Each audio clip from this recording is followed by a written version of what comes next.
Welcome back to the Everything Happens for a Reason podcast. So, over the last couple of weeks, if you've been following me on my socials, I've put up a couple of stories just for a Q&A. So, I'm going to use this episode, I'm doing it solo, as just a way for you to get to know me better, any advice that I can give you. I have my phone sitting here beside me, so I'm going to go through all the questions that have came through. There was quite a few that were quite similar, obviously more so related to like the fat loss side of things and that type of stuff. So anything like that I have sort of combined, but I've broken them down and yeah, we're going to go through them together, I suppose. So with regards to the first one, so the first thing that I wanted to sort of cover is somebody said, loving this podcast, what made you decide on the name? So thank you so much, and I'm so glad to hear that you are enjoying it. That's the most important thing. That's the whole point of this, is just to have that little bit of fun, and like I said, for me to be able to come on a platform that's not like Instagram or TikTok, where I can talk for that little bit longer. But so everything happens for a reason. Where did the name come from? And essentially, if you've listened to the other episodes, especially on the ones that, like the initial one I did myself, like I really, really do believe that everything you go through, and it can be either good or bad, it is there and it happens to us in order to align us to something that's gonna happen in the future. So for me, the reason behind this podcast is because I wanted to be a platform where I was able to be more open and just talk a wee bit more about my past, what I'm currently doing, and a lot of that comes down to, you know, whatever happened to me, like say where I'm at now, that comes down to what happened in the past. And again, like I said, it can be positive or negative. Any guests that I have on, like if they struggled with anything in particular, like binge eating or any health conditions, like there's always a reason as to why certain people go through certain things, and I'm the biggest believer in that. Like I don't think we just go through things for absolutely no reason, and I hate being in the victim mentality. So say if I'm going through like a difficult time, and don't get me wrong, I haven't always been like this. I would have been in the victim mentality beforehand. I would have always said, why me? But now, instead of that mindset of why me, I look at it from another perspective in terms of, okay, what is this here to teach me, and how will this actually benefit me in the future? And it always does. Like genuinely, no matter what happens, like when you look back, there was a reason or a lesson that you needed to learn, and it might be down to you as a person, or it might be down to your career. Like everything is a stepping stone. Relationships don't work out because you're not meant to be in those relationships, and there's something that you maybe need to heal within yourself, or I would like go into a different aspect of your life completely. Careers don't work out because you're meant to be in a better field, or you're meant to do something different. And yeah, I just really, really believe in that, and I always have. So if anybody knows me on a personal level, they know that, yeah, everything happens for a reason, and the podcast name is just me in a nutshell. So I hope that answers your question, but that is the main one that I wanted to answer just from the get-go, just because it was more podcast related. And also, if I sound like not myself today, I am completely dosed up, so we're just going to ignore that if I'm sniffling throughout this. But anyway, have you moved to Dubai for good? So yes, essentially I have. I always say never, do you know what I mean? Am I going to stay here forever? At the minute, I don't know, because I don't know what's coming for me or what's going to happen in terms of that. But for the foreseeable, I am here. I did say that I'm going to end up moving here, and I have my business and everything registered here now. I've got my visa for the next couple of years, so I will be here for the foreseeable. What comes from the future, I don't know. But yeah, that's me here for good. Put it this way, I'll definitely not be moving back home anytime soon, or ever. I don't think. Like the UK is just not home to me anymore. I feel a lot more settled and content here.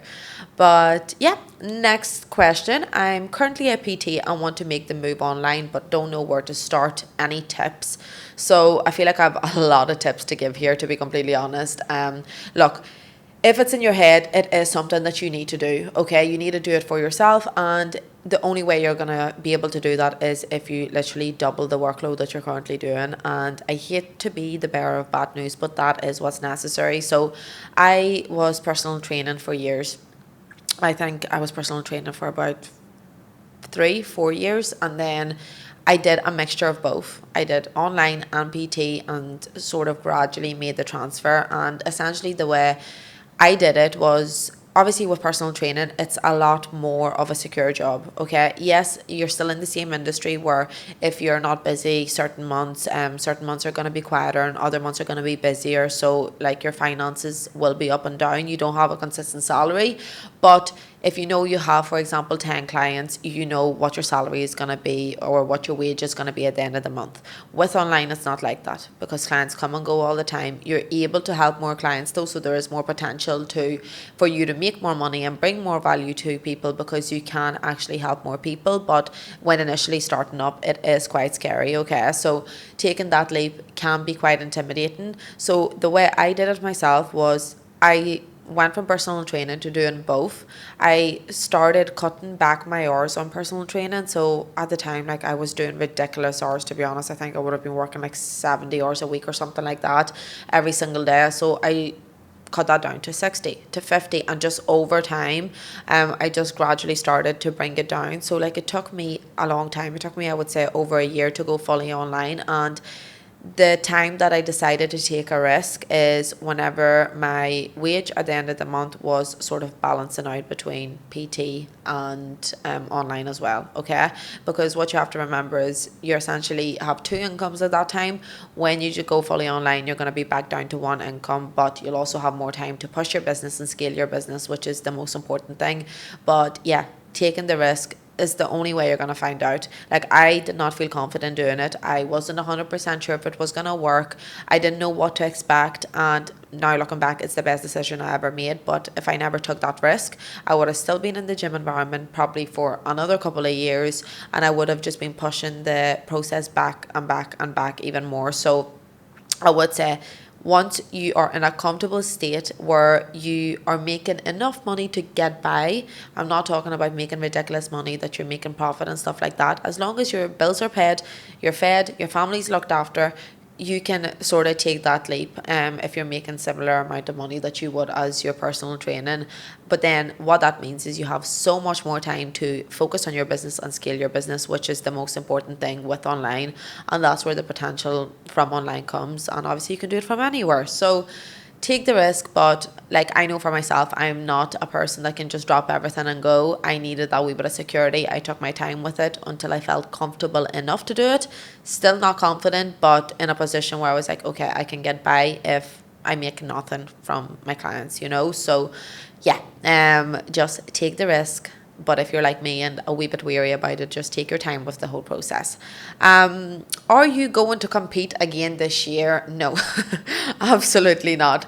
Initially, I thought I would. Actually, that's a lie, because initially I thought I was just going to do the one show and not do it again. I more than likely will do another show. Is it going to be this year? No. And to be completely honest with the reason behind as to why I wouldn't compete again this year is because my relationship with food and my body has took a massive hit, which I did not think it would. Coming out of the prep was a lot more challenging than I initiated it. Before the prep, I was in such a happy mindset with my body, with my approach to food. I looked at food and not numbers. I felt confident in my body, even though it was the heaviest I had ever been. And ever since then, everything has went downhill. Now I'm fearing food again to a certain extent. I'm aware of it though, so I am working on it, which is the main thing. But yeah, I'm just still into minds in regards to what needs to be done. I'm not fully confident around food. I don't like eating out too much still, because I was so like organized every single day and regimental every single day that coming away from that is hard. And putting healthy weight gain back on has been really, really hard, because I know this is what I need to do. My body needed to become healthy again, but when you get super lean, and I was constantly fixating on making sure the scales are dropping, making sure my waist is getting smaller every single day, there's more definition coming through, going the opposite end of the spectrum now, I'm weighing in and seeing the scales go up every day, and you know, you're not as lean and everything's fluffier, clothes are fitting different, it is hard. So I am not gonna trap myself and fall down that rabbit hole, because until I feel a lot more confident with my relationship with food again, it's not even something I'm going to consider. So no, this year is not it. I will more than likely do it again because I loved prep, but I'm not going to be stupid about it and mess up my relationship with food and my body as well, because you girls know that's not what I'm about. The next question, sorry, how do you make friends when moving countries? Okay, I actually like this question quite a lot because it's obviously hard. Making friends as an adult is a lot more difficult than making friends as a child. You actually have to go out of your way for it. And I feel like I can give advice on this because I've obviously moved country, I've met a lot of people, and I've actually met a lot of people that I align with and love, especially out here. And to be completely honest, Instagram, text people, literally text people. Like, if you're moving countries, especially to places like here, a lot of people are in the same boat as you, okay? And people are willing to meet other people and make connections and network and everything else in between, but you actually have to go out of your way to make that effort. So I've had it done to me where whenever I came out, like a couple of girls had messaged me to, do you want to go for a coffee or a walk or grab lunch or something? I seen you moved out here, you know, I'm just looking to meet a couple of people, and I've done the exact same. It's not embarrassing, it's not awkward. The worst thing they can do is say no or don't reply and you move on with your life, because that was never going to be your friend anyway. That has never happened. Do you know what I mean? You're going to meet people, and they'll say yes, and you might just not get along with them, and that's okay too. But I would say, yeah, it is a lot harder as an adult to make friends, but you can do it, but you have to push yourself to do it, because like, go to networking events, go and join a fitness class, join a spin class, a yoga class, a reading club, a run club, whatever it is that you have a passion for, or like a hobby that you're interested in. Go and participate in that, because the most important thing with that is you're going to meet people that are like-minded to you as well, which is the main thing. You don't, like, if you're not somebody that enjoys going out or goes out too much, going to a nightclub every weekend and meeting people there is probably not going to benefit you, because you don't enjoy that lifestyle and it's not a part of who you are. If you love running, go to a run club, because everybody that's at a run club loves running, so you actually already have something in common and something that you're passionate about, so you have something to talk about too, you know. But I would say reach out to people. The worst they can say is no, or they don't reply, because everything's through social media now anyway, which is fine. As I said, they're not going to be your friends anyway. And join different clubs, join yoga clubs, run clubs, anything like that that you have an interest in, because that is where you're going to meet people who you will connect with and you actually have something in common with. So I hope that helps, but I know it's quite intimidating and overwhelming at times. But yeah, in regards to the next question, so how did you deal with the stress of starting up your own business, especially so young? And then there's a second part of this, thinking of starting up my own and stressed with everything you have to do and don't know where to start. And I can vouch for that, okay? I started my business when I was 19. Now, bear in mind, when you're 19, it might seem like you're more mature than you are, but you're not, okay? You're just fresh out of school. You don't know what you're doing. You're navigating through it. Yeah, like, it was hard, essentially. And I think with starting up your business, so sorry, let me refer back to the question. How did I deal with the stress? I think it just came down to the point of, like, if I don't try this, I'll never know. And there is a lot to set up. And this is the thing with running your own business, that never changes, okay? And that's one thing that really, really hit me by surprise. I thought I would do what I need to do to start my, for example, personal coaching business, and clients are just going to come to me, and that was that. It doesn't work like that whatsoever, okay? When you run your own business, you are obviously the CEO, you're the boss, you're the manager, you are the marketing director, you are your own freaking therapist when it comes to that. You have to run your social media. There is so much more that you have to do.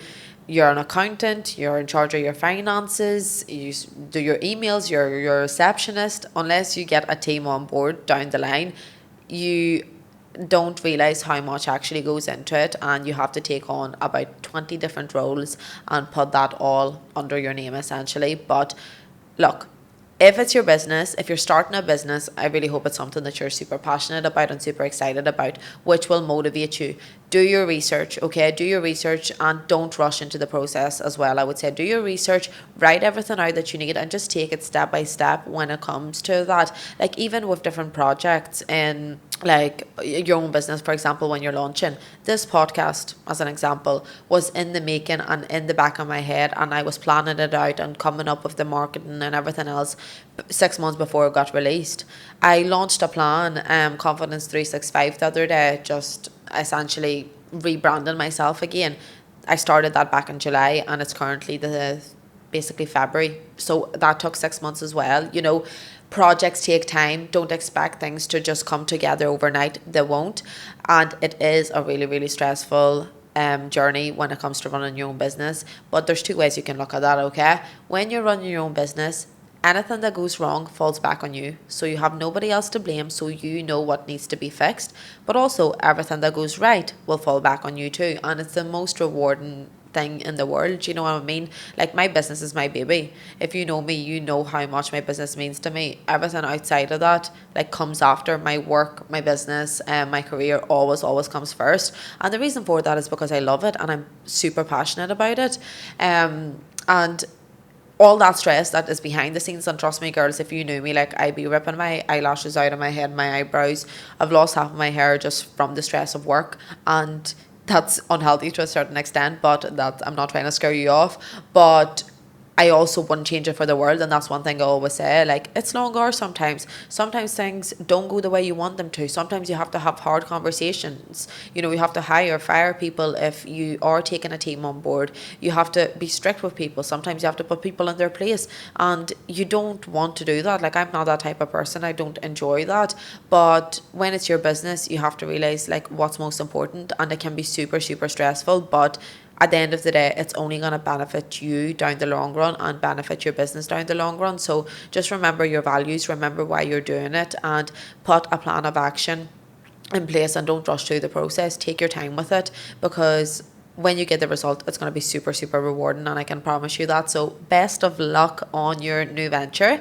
You can let me know what business you are starting or what you're doing. But look, no matter what age you are, if you're young, if you're older, you know, does not matter. It's always going to be a stressful journey, and it'll still be stressful when you have the business, because then you have to look after the operations of the business. But it is super rewarding, and yeah, as long as you're passionate about it, it is something you will never regret, and I can promise you that. Next question. So actually, about personal training again, somebody asked, was personal training my first job? Actually, no. I worked in a meat factory, and when I left that meat factory, I was very young, don't get me wrong. I started working there maybe when I was 15, whilst I was still in school, just to get some money essentially. And I did that. Actually, I was still doing that when I started personal training, so I still had the two jobs at the time, again for the security side of things. And whenever I was leaving it, like, everyone that left that factory, they were told that they'll be back within a couple of months, and I absolutely hated that job. There's nothing wrong with the job, it just wasn't for me. I did not see myself there for the rest of my life. I did not want to be in a job that didn't satisfy me, that didn't bring me happiness, and I promised myself I will never return to that place. And yeah, I have actually done that. I'd never return, and I hope to keep it that way. But yes, I worked in a meat factory from when I was 16 to about 19, and then yeah, I went full-time PT, and then I took my business online. So that was the only real job. I used to break branches on apple trees or something when I was maybe 13, 14 with one of my best friends at the time. And yeah, I think we got paid £200 after a month and spent it all in Primark, so that was pointless. But yeah, I also did that for a bit.